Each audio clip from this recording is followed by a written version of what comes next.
Innes Willox is a former prominent journalist. He was also the Chief of Staff to the once Minister of Foreign Affairs, Alexander Downer. He's also served as the Consul General in Los Angeles back in 2006, and he currently sits on numerous boards. His achievements read like a who's who.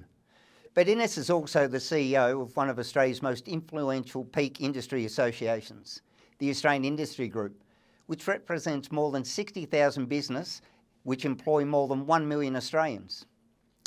During COVID, Innes has been holding the line with many of his members as COVID has impacted significantly on industry. Today he joins us at The Informer to discuss how COVID has impacted Australian industry and what the lockdown have meant after 18 months of uncertainty. Welcome, Innes. Hi, good to see you. Likewise. So, 60,000 members in your group, 1 million employees. How have they travelled through this? Oh, it's pretty mixed, to be quite honest. Some up front are doing okay, some are doing well, but there's a whole lot who are struggling. And it's that sort of rich mixture of those doing well and those not, which is really impacting the economy as a whole. The economy that we knew before February of March of 2020 is no longer with us. We're moving into a new phase. Supply chains, that is, businesses that supply to other businesses have been heavily impacted. Parts of the economy, particularly around the public-facing parts of the economy, retail, hospitality, they've been the high street shops. They've been very hard hit. Things have really changed, and not always changed for the better. Consumer confidence is down, business confidence is struggling, spending patterns have changed, supply of goods and services have changed. So we're now in a whole different operating environment, and many businesses are struggling, and they're struggling because they don't have cash flow as well. So you put all that together, there's a lot of businesses out there doing it very tough. As an industry group, how do you support your members through this? Like, what advice, what support do you give them? We give them a lot of advice and support. So we give day-to-day hands-on advice to members around workplace issues, how much they have to pay people, how they can roster people, issues around hiring and firing. All of those are very important for business. So that's day-to-day. And then we provide a lot of high-level policy advice to government on behalf of business, both at federal and state level. We provide a lot of input into governments around the impacts that decisions are having, particularly around health decisions, around lockdowns and the like. And we talk to businesses about how they're interacting with each other and what's changing there. So, for instance, the border closures, both at a national level and an international level, are having a huge impact on mobility, people's ability to get out to markets, to customers, to create new opportunities, to influence investment decisions of their global headquarters. So we feed all that back into government. We're doing a lot of work now around vaccines, rapid testing and the like. So trying to move ahead to the next phase of how COVID is impacting on business and how to keep business going. So we provide a lot of advice to government. We get a lot of input from our members. We allow our members to network and exchange ideas and to provide real insights for government as to what's going on. And that's what government, particularly at the federal level, is after all the time, real stories of real impacts. How do you feel that the different state governments and federal governments, it must be almost frustrating to see some of the different approaches that happen? How hard is it to get them all on the one page and to be able to form some sort of cognitive solid policy going forward that's going to achieve something across the board? Well, they're not all on one page. They're in different books, basically, at the moment. It's been one of the really interesting lessons of COVID has been how our federation, our combination of our federal and state governments have worked together or not worked together. And everything, or a lot of what we thought before COVID around how the federation worked has proved not to be so. The federal government might control the purse strings, but it's the states who make the decisions because they are the service providers, the providers of health services in particular. So they've been able to go their own way and do their own thing in many cases, take completely different approaches from each other, approach what you might call very similar scenarios from very different perspectives. And that's made it incredibly difficult for businesses that operate nationally across each of our jurisdictions, all our state and territories and the federal level as well. It's made it very difficult for them on health and safety grounds, on regulatory grounds, on operating grounds, on being able to move things around. So each government is doing things their own way, and that is incredibly frustrating for business, just trying to get some continuity and certainty. The National Cabinet probably seemed like a good idea at the time, but as time has gone on, it hasn't created more problems than it's solved, but it's certainly not about solving long-term problems for business. We've heard premiers walk out of meetings straight after them and say, well, a decision was made, but I don't agree with it, and I'll go and do my own thing. That's just corrosive for business confidence and for economic confidence as well. You mentioned the rapid testing. We've recently seen the Berejiklian government say it's something that they're moving towards, and we've also had the Andrews government say just yesterday that it will play no part in Victoria's handling or management of COVID. What's your industry group's position on this? Well, it's totally frustrating. We're hearing more and more from our members who operate internationally that rapid testing is becoming a daily occurrence. It's part of work life now across Europe, the US, Asia.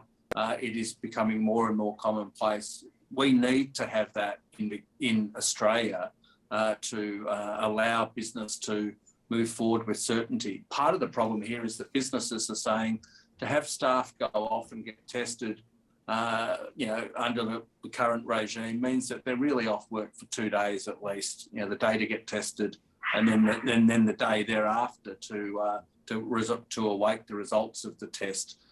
That's a massive downtime for productivity. It means big gaps in staffing, and it means no certainty for business. And it was incredibly disappointing to hear Victoria's Chief Health Officer, Brett Sutton, say it had no place in Victoria because it betrayed a complete lack of understanding of the impact that these prolonged testing processes, the relatively prolonged testing processes, have on business and on the community, on productivity, on economic output, and on confidence and certainty for business. So we are arguing very strongly that they need to be taken up. There's lots of capability in Australia. We're exporting it to the world in many senses, and we need to do it here. Again, it appears that we're well behind the rest of the world in dealing with this aspect of COVID. It's quite frustrating considering that we actually have some brilliant Australian manufacturers in this field that are providing the tests overseas.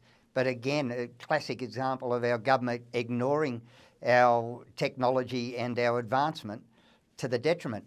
How do you think pathology groups are playing into this? They're doing extremely well out of the PCR testing. Well, you're right. We have enormous capability here right through the health chain, but we don't seem to be capable or willing to take it up and utilise it ourselves. And quite honestly, I don't know what the frustration is or what the concerns are, because we do need it to get our economy moving, and so that we do have some greater certainty. We need to get away from the daily counts of cases and start to look at other things. They're more important. That's what other countries are moving to as they're opening up.